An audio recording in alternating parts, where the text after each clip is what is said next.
Padahal masih pagi, masyarakat sudah ramai-ramai mendatangi TPU Ngede, Dusun Tangkisan 3, Hargomulyo, Kulon Progo.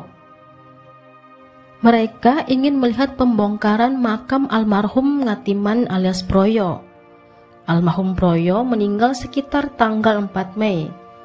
Awalnya, polisi mendengar kabar dari masyarakat jika ada warga di sana yang meninggal tak wajar.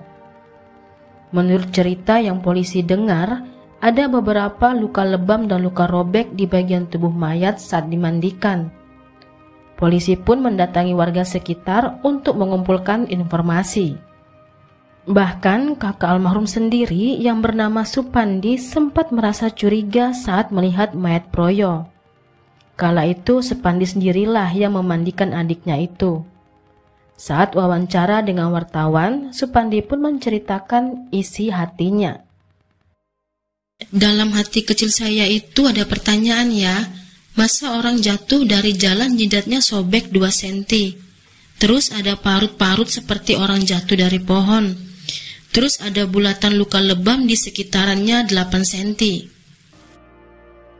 Namun kala itu Supandi menyimpan pertanyaan itu di hatinya saja, lantaran menurut warga Proyo terjatuh di jalan sekitaran rumahnya. Masih menurut sang kakak, almarhum Proyo 2 jam sebelumnya mendatangi rumahnya. Kala itu adiknya bertemu dengan sang istri. Proyo saat itu bercerita jika dia ada masalah rumah tangga. Terus dia menitipkan 2 surat tanah dan BPKB. Proyo juga sempat menitipkan pesan ke kakak iparnya itu. Dia seakan-akan tahu jika akan meninggal. Begini pesan almarhum Proyo kepada kakak iparnya itu. Siapapun yang ambil surat ini selain saya jangan dikasih. Seandainya saya pergi jauh, tolong saya nitip anak-anak saya. Dan malam itu menjadi malam terakhir Proyo di rumah kakaknya. Setelahnya Proyo pun ditemukan tetangganya sudah terlentang sekitar 100 meter dari rumahnya dalam kondisi tak bernyawa. Sekitar seminggu setelah pemakaman Proyo, polisi pun mendapatkan izin oleh keluarga. Makam Proyo pun dibongkar untuk otopsi. Dokter forensik pun menemukan jika adanya resapan darah di kepala bagian belakang dan di depan akibat geger otak. Serta ditemukannya resapan darah di bagian dada yang artinya ada benturan atau pukulan keras yang dialami Proyo sebelum meninggal.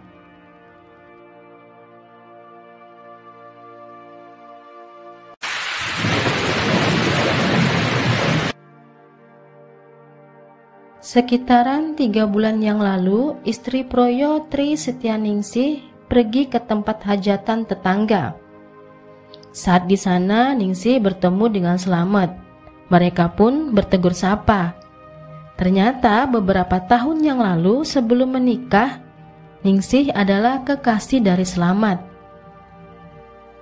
Bahkan kala itu Slamet pamit ke Ningsih hendak merantau untuk mengumpulkan uang lamaran. Saat itu Slamet berkeinginan untuk berumah tangga dengan Ningsih. Dia pun berpesan kepada Ningsih untuk menunggunya. Setelah setahun Slamet pun pulang. Namun Slamet malah mendapatkan surat undangan pernikahan yang langsung diberikan almarhum Proyo padanya. Proyo yang merupakan teman dari kecil Ningsih menikah dengan sang pujaan hati.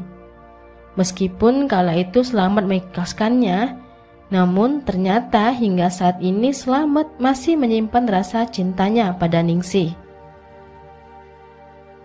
Lantas perasaannya itu dia utarakan langsung kepada Ningsih saat bertemu di hajatan tetangganya itu. Ningsih yang mendengar pengakuan Slamet menanggapinya dengan senyuman. Selepas pertemuan itu, cinta lama mereka pun bersemi kembali. Ningsih dan Slamet pun saling bertukar WA. Sejak saat itu, Ningsih sering sekali curhat kepada Slamet jika rumah tangganya itu tak bahagia. Ternyata curhatan Ningsih tak cukup hanya di WA saja. Slamet dan Ningsih secara diam-diam sering bertemu. Bahkan jika ingin bertemu, mereka sudah punya kode sendiri yang mereka sepakatin. Slamet akan memasukkan kertas dari lubang ventilasi. Jika sudah begitu, Ningsih akan keluar untuk bertemu Slamet di belakang rumah. Begitulah cara mereka untuk melepas rindu. Hingga hari naas itu pun datang.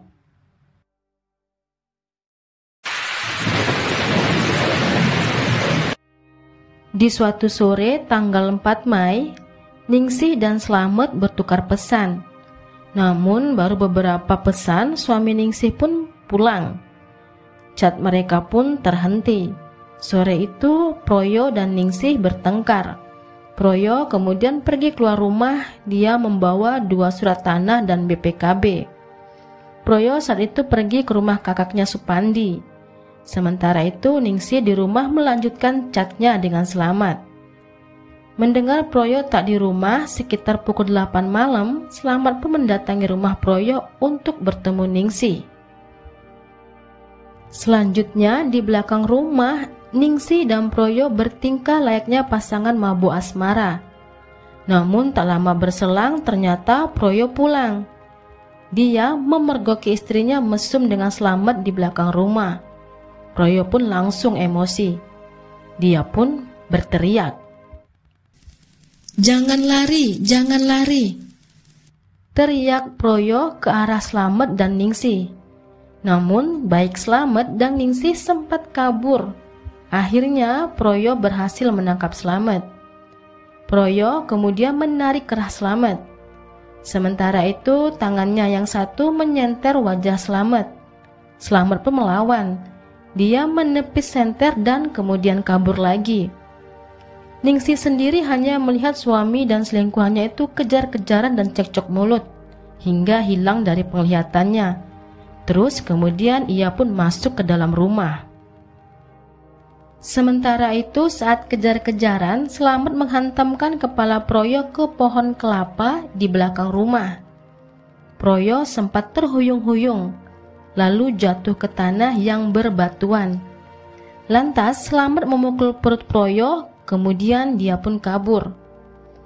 Ternyata saat itu Proyo sempat bangun berjalan sambil terhuyung-huyung dan menahan sakit. Dia balik ke rumah. Namun Ningsih tak membukakan pintu. Ningsih malah melarang Proyo untuk masuk ke rumah. Kemudian Proyo pun pergi dengan kondisi luka. Saat berjalan melewati jalan cor blok, akhirnya Proyo pun tersungkur. Entah berapa lama Proyo sendirian meregang nyawa di sana. Hingga tetangganya Sumarno menemukan Proyo terlentang di sana sudah tak sadar diri. Saat itu Sumarno sempat berusaha menyadarkan Proyo, namun Proyo sudah tak bergerak. Sumarno pun memanggil warga sekitar. Sementara itu warga yang lainnya juga memanggil Ningsih.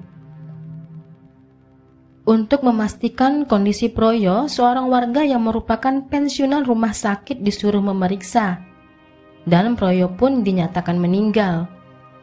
Dikarenakan jenazah Proyo ditemukan tergeletak di tanah, warga berpikir jika Proyo meninggal karena jatuh. Sementara itu, kabar meninggalnya Proyo diketahui Slamet dari Pak Kaum yang memandikan Proyo. Saat itu, baik Proyo dan Ningsih sama-sama diam menyimpan cerita jika di malam kejadian ada keributan antara mereka. Saat jenazah Proyo dimakamkan, kecurigaan dirasakan warga yang memandikan Proyo termasuk sang kakak Supandi.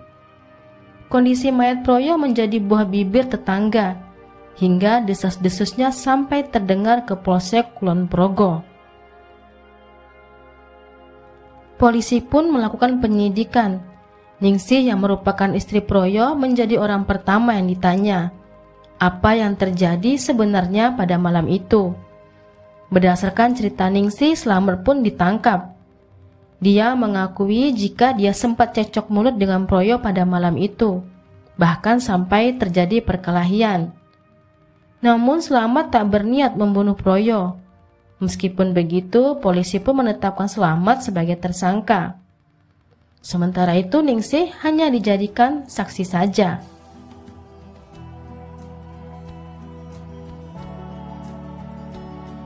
Sampai di sini dulu kisah dan cerita dari saya. Terima kasih sudah menonton. Sampai ketemu di kisah dan cerita lainnya.